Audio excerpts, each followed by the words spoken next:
Vamos para outro. Um trauma não tratado. Um trauma não tratado é muito perigoso. Um trauma não tratado pode se transformar naquilo que eu já falei anteriormente, numa atrocidade. E como tratar? Como vamos tratar? Primeiramente, pela confissão. Como eu já falei aqui na influência espiritual, pela confissão. O primeiro passo é confessando. Ali você começa a tratar o teu problema. Um trauma não tratado, ele é muito perigoso. Ele precisa ser exposto à luz da verdade para que seja tratado, para que ele seja medicado, para que ele seja controlado, para que ele seja suprimido, sabe? Para que ele seja limpo da tua vida. Então ele precisa ser tratado, confessado. Próximo. O diabo ele se aproveitou. Do que ele se aproveitou? Do trauma não tratado. O diabo se aproveitou do trauma da vida do George não tratado. Então, a partir do momento que você passa a revelar o teu problema para alguém de confiança, alguém que tenha um compromisso com Deus, não com o homem, e não sendo um falso cristão, você passa a contar para ele e ele vai te ajudar. Então, com conselhos, a tratar esse problema. Se alguém viesse falar para mim, claro, primeiramente você precisa de Deus, tá? Você precisa santificar a tua vida, você precisa orar, você precisa buscar a palavra de Deus. Segundo, você precisa procurar um médico, você precisa se tratar psicologicamente, você precisa talvez se tratar quimicamente, com remédios, psiquiatria. Você tem que usar todo o recurso disponível para você. Use tudo o que você puder usar, licitamente, claro. Tudo o que for possível usar no tratamento da, da sua, do seu problema, use. Porque eu tenho certeza que depois de todo o recurso esgotado, Deus entrará com providência. Porque é quando acaba o recurso, Deus entra com milagre. Mas você tem que ser perseverante. Você tem que ter esperança. Você tem que aguardar. Esperei com paciência no Senhor. Ele se inclinou para mim e ouviu meu clamor. Outra coisa que as pessoas não entendem é a tal da paciência. Não adianta dizer para você precisa ser paciente, mas você não compreende o motivo de ser paciente. Aquilo tem que fazer sentido para você. É necessário que aquilo faça sentido para você, para que você consiga entender e você consiga exercer aquilo na tua vida, meus irmãos. É necessário essa compreensão, é necessário compreender, é necessário aquilo fazer sentido para você. A paciência é essencial para você conseguir perseverar, para você conseguir não desistir da caminhada e viver uma vida, um tratamento ali, físico e espiritual. Físico e espiritual. Físico, quando eu digo, é tudo, engloba tudo: psicologicamente, fisicamente, quimicamente, físico, espiritual. Físico, espiritual. Você tendo a paciência e você buscando entender a Deus, o motivo dele ainda não ter feito nada para você, ainda no sentido de você estar curado totalmente. Porque essas questões, irmãos, ela vem na mente. Infelizmente, somos humanos, ela vem. Esse pensamento, Deus, porque o Senhor ainda não fez nada? Vem, irmãos, é normal. É normal, irmãos, é normal. O que nós não podemos fazer é querer culpar a Deus pelo que nós estamos passando. Não faça isso. Não faça isso. O que nós passamos é inteiramente é, um, um reflexo do pecado de Adão. Como eu já falei anteriormente, o pecado deformou as nossas vidas, deformou a nossa alma, deformou a nossa mente. Por mais que você não tenha nenhuma tendência a alguma abominação, digamos assim, você que está me ouvindo, que você não tem nada, mas você tem ainda uma tendência a pecar. Isso já é o suficiente. Isso já diz tudo sobre o pecado que entrou no mundo. Você já tem a tendência a pecar. Então, não somos perfeitos. Por mais que você não tenha nada, mas você ainda pode pecar. Então, isso já nos mostra o efeito do pecado sobre a nossa vida, essa influência que ele exerce por causa de Adão. Então, a natureza adâmica. Então, falando aqui sobre o diabo se aproveitou de um mal não tratado, de um trauma não tratado, pela falta da confissão, como eu já falei, pela falta da confissão. Mais um tópico aqui, setas, sugestões. E por esse trauma não tratado, por esse segredo guardado, por essa por esse querer de resolver sozinho, sem contar, eu acredito muito que ele estava oprimido. Eu acredito que ele estava oprimido. Sim, não demonstrava, porque as pessoas elas não demonstram questão, porque elas tentam viver uma vida normal, elas não tentam demonstrar o que elas estão passando, o sentimento delas. Eu creio que ele possa também estar buscando a Deus para se livrar daquilo, porque eu também busquei a Deus. Só que eu não contava para ninguém, aquilo me oprimia. Eu buscava, Senhor, eu buscava, orava, eu jejuava, mas quanto mais eu fazia e não confessava, mais me oprimia, mais me oprimia, mais me oprimia, mais me oprimia, e muitas das vezes eu buscava, até nesse inteirinho aí, buscava uma solução no pecado. No pecado. Eu fazia isso. No pecado. E aquilo piorava, piorava, piorava, piorava, piorava. Então, eu não posso, assim, falar. Eu digo quando eu digo assim, eu tenho certeza porque eu olho pra mim e ponho o meu reflexo da vida do George, mas não que seja assim. Talvez não seja dessa forma que ele esteja que ele passou, na verdade. Ele, eu, eu, eu lido com duas possibilidades, tá? Duas possibilidades. Vamos aqui na primeira. A primeira, ele estava sendo oprimido, certo? E pela não confissão do que ele estava passando, ele fez o que fez, ok? A segunda possibilidade, ele estava fazendo, ele estava sendo oprimido, tudo. Ele estava tentando sair dessa situação sozinho, certo? Estava tentando sair, orava, jejuava, enfim, fazia o que ele fazia para tentar sair dessa situação. Mas ele estava em pecado, ele estava pecando, ele estava buscando o pecado como uma válvula de escape. E isso deu mais brecha, e ele acabou fazendo. Então, as duas possibilidades, ele errou. Porque a partir do momento que ele confessasse, isso ia dar um alívio para ele.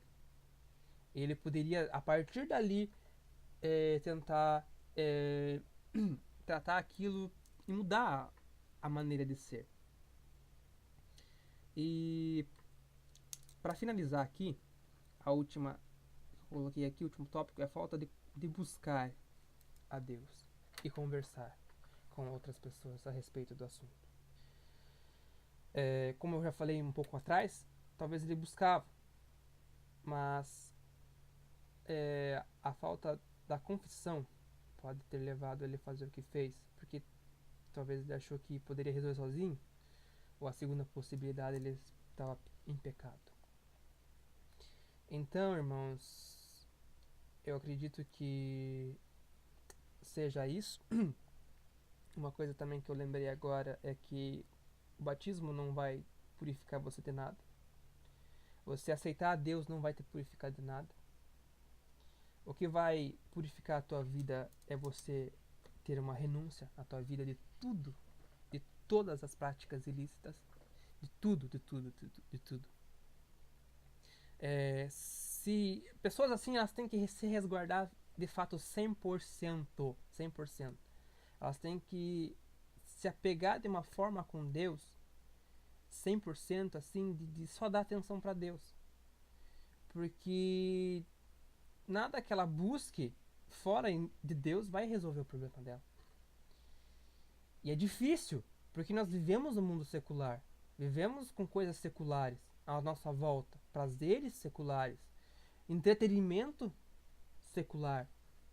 Então, às vezes, ocupamos a cabeça com outras coisas que, em vez de nos ajudar a esquecer dos nossos problemas, poluem muito mais as nossas mentes. Mas isso é um assunto que eu já tratei em um artigo lá.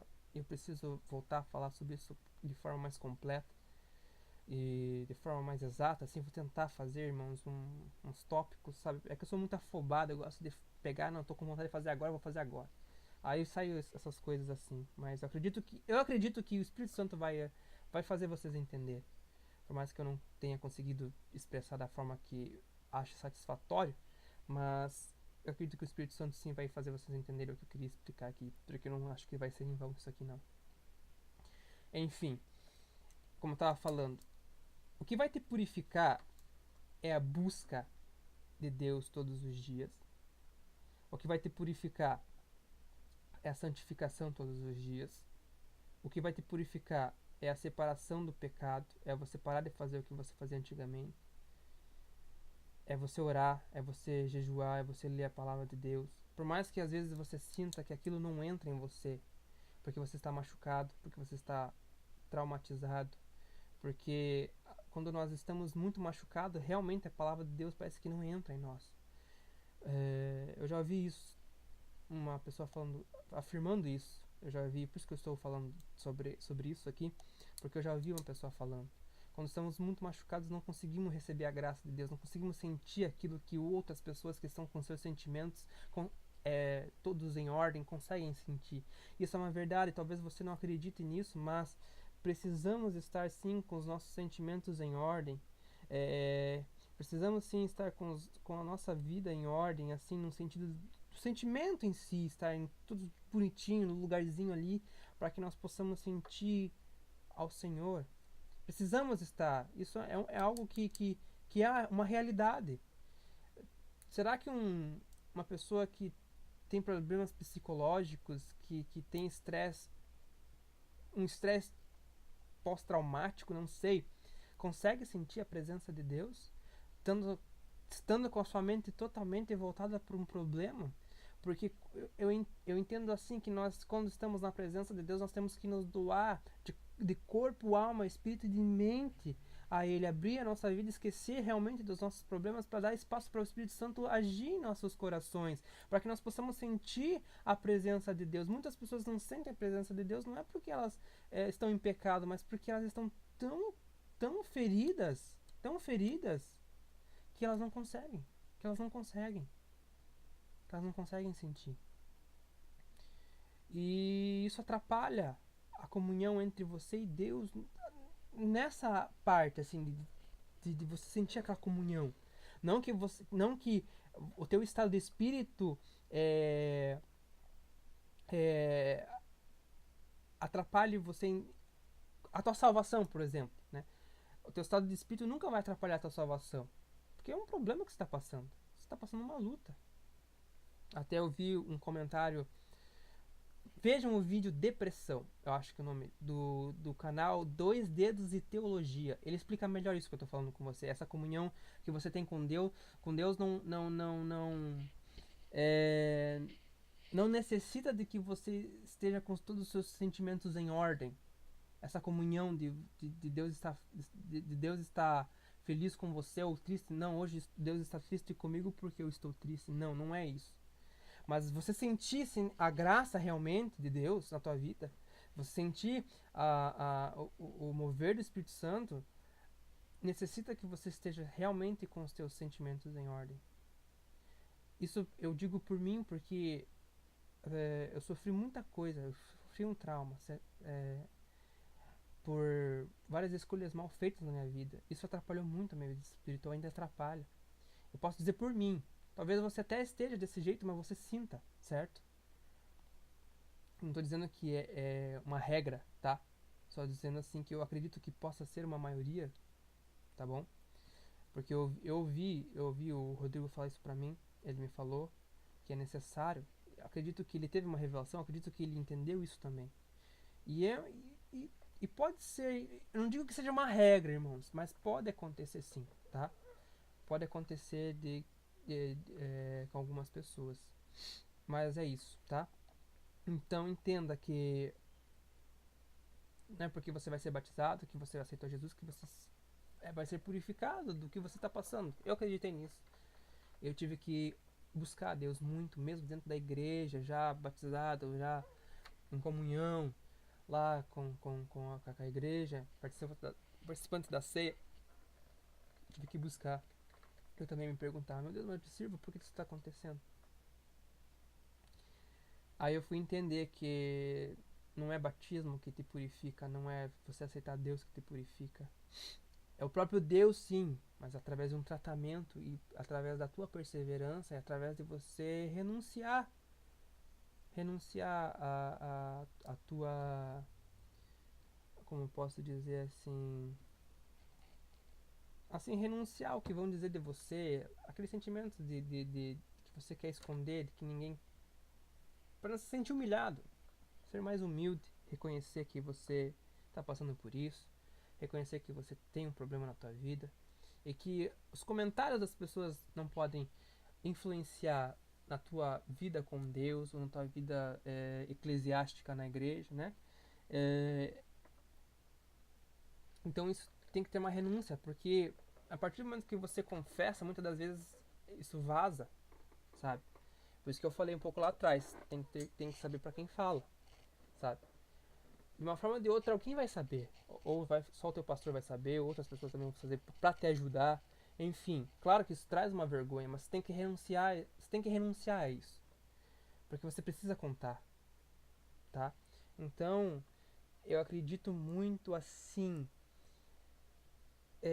Não importa o sentimento que você tenha, tá bom? Vou terminar aqui. Não importa o sentimento que você tenha, seja ele pedofilia, zoofilia, se tenha vontade de estuprar alguém, Deus ele entende o que você está passando. Mas não entenda errado. Não é porque você está assim que isso é normal. Não é porque você está assim que você pode fazer o que você quer. Não é porque você está assim que você vai deixar que isso te domine. Você precisa de ajuda. Você precisa reconhecer que você precisa de ajuda. Então, essa é a mensagem que eu quero passar. O George Alves, ele precisa de ajuda. Só que ele infelizmente, ele não quer confessar o que ele fez.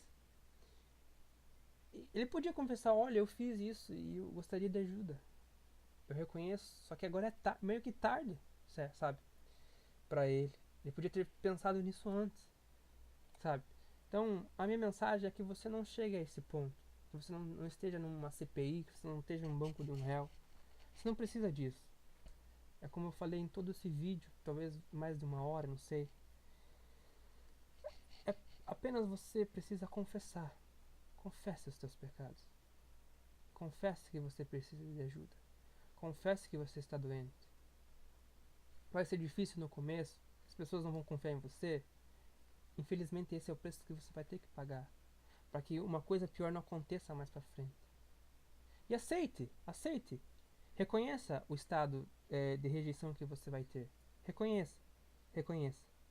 Porque, irmãos, nós estamos a pouco passos para nossa redenção. E não vale a pena você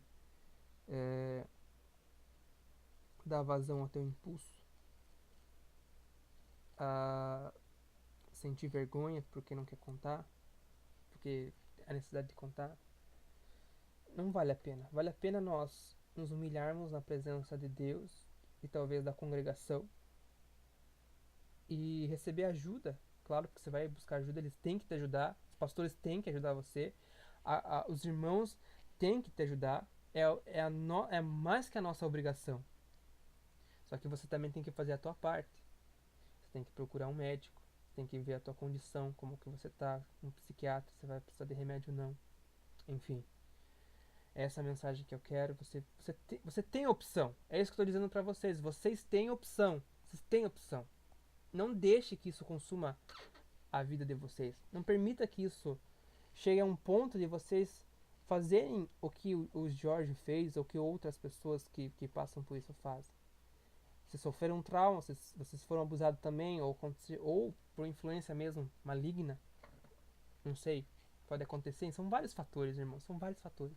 Eu falei de um só aqui, um fator só, mas existem outros fatores. Mas não importa o fator, importa que você reconheça que você tem um problema e que você quer ajuda. Isso é digno, tá? Isso é digno. Eu não estou, eu não estou dizendo das pessoas que vêm aqui, quer dizer, que tem problema, mas não reconhecem e acham que estão na razão de fazer aquilo. Meu Deus! Essas aí tem que realmente ir pra cadeia mesmo. Tem que ir pra cadeia. Tem que pagar lá. Até que venha uma luz na mente deles para que eles reconheçam o problema deles. Mas você tem a oportunidade de reconhecer que você está doente. Você tem a oportunidade de reconhecer que você precisa de ajuda. Tá? Então, por favor, irmãos e irmãs que estão me ouvindo, aonde você se enquadrou nessa mensagem que eu coloquei aqui, então vá pelo caminho que eu já te indiquei do que fazer. Se você é uma pessoa que não entende o teu irmão, tente passar a entendê-lo. Busque isso em Deus. Se você é uma pessoa que mata o teu próximo com a língua, pare de fazer isso. Se você é um pastor que não sabe pastorear, mude a tua atitude. Ainda há tempo de você reconhecer. Se você é uma pessoa que está enquadrada em alguns pontos que tem algum problema na tua alma, procure ajuda. Que Deus possa, com este áudio, fazer uma grande obra na vida de todos vocês. É o meu desejo. E eu creio que Ele vai fazer se você der espaço para que Ele faça. Graça e paz, e que o Senhor possa nos ajudar. Em o nome de Jesus. Amém.